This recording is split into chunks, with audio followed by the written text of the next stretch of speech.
Picked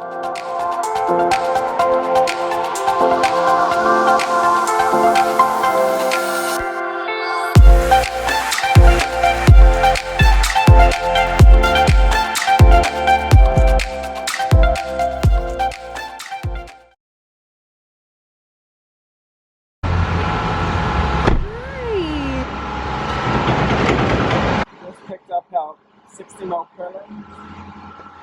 This caravan build's a little different, I guess, to many. We're going to use 100mm ALSIPS on the floor. So obviously you get a lot of structural integrity with SIPS panels, so you don't really need all of the typical heavy framing. I mean, caravans don't really have heavy framing like tiny houses do. We're just going to use 60mm by 0.95 MT purlins. 600 spacing, show you how it's all done. Once we start laying them down, just TIG screw them down with 14G screws. These are the purlins here. So we actually put the top hat upside down across the two longitudinal rails on the trailer, and pop a couple of TIG screws in each end. And then the SIPS core sits on top.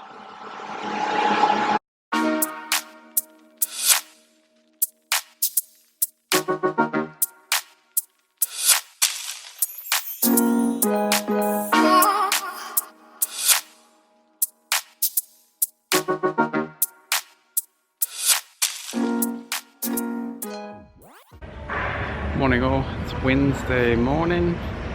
Up in Hamilton still. Did a little bit yesterday, just in the afternoon after we got here. Yeah, this is the trailer so far. Let's turn you around. I've just put down all of our purlins, 60mm purlins, as I was saying yesterday. Pretty much at a 600 spacing, so the SIPS panels that go on top will be 1200 wide. So you'll have a support in between each panel and then at each panel join. So you notice how I've done the purlins upside down, as you'd normally see them being used on a roof. They're up the other way. So I've got all our purlins screwed down with TIG screws, 14G by 25 TIG screws. Just put 2 in each into the longitudinal rail, so there's about 100 screws. So not any chance of the whole thing lifting off.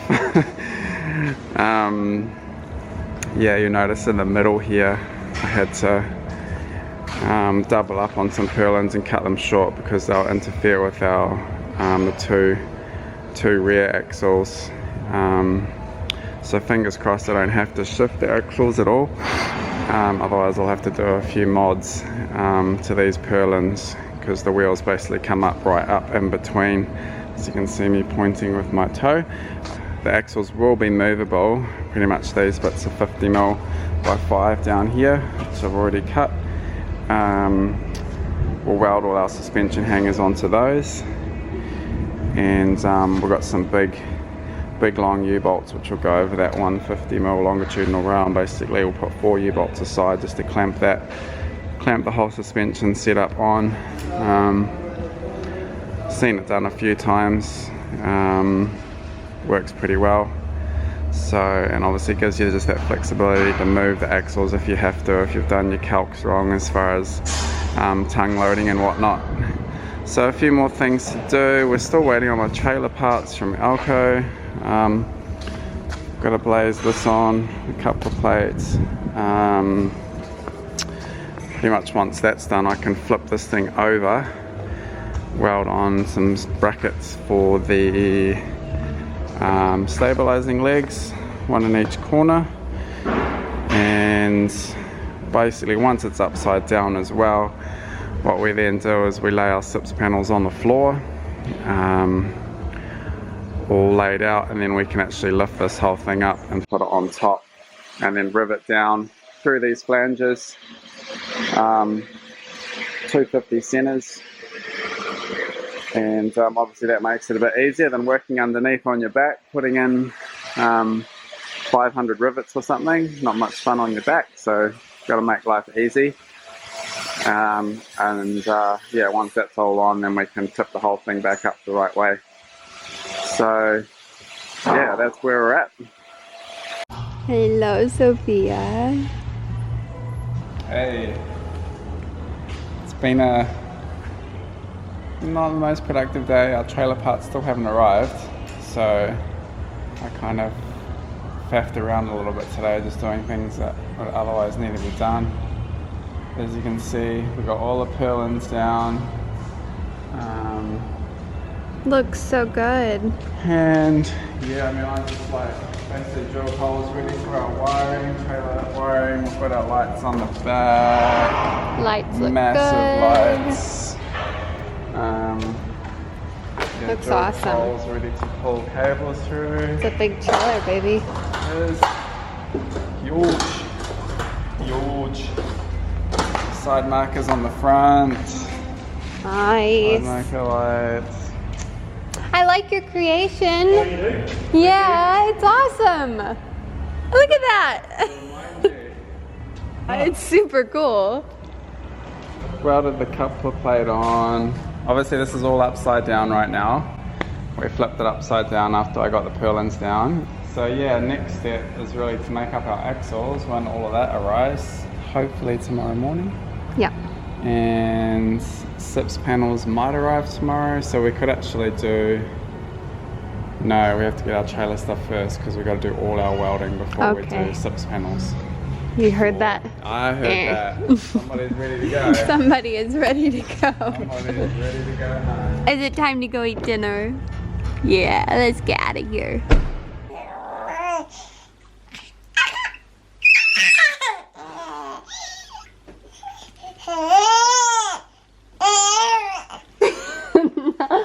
Mommy just stares at you, doesn't she?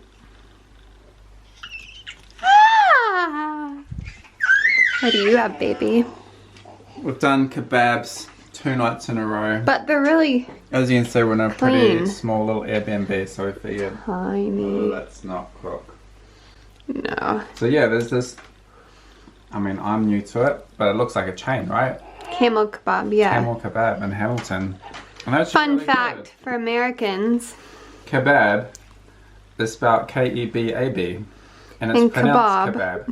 But in America, It's spelled with an O. an O, and they call them kebabs. Kebabs. So we're both right. Bab and Bobs. Bab and Bob's.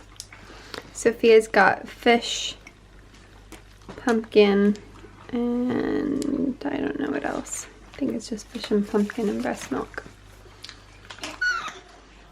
Good morning, Sophia. Slept very well. Good morning, Daddy. Good morning. What's on for today? Last day in Hamilton. We got to head back about 3 o'clock, don't we? So, trailer parts don't arrive this morning. I won't have much to do. Maybe go pick up all our aluminium if it's ready. We've got about 2 grand's worth of aluminium extrusions.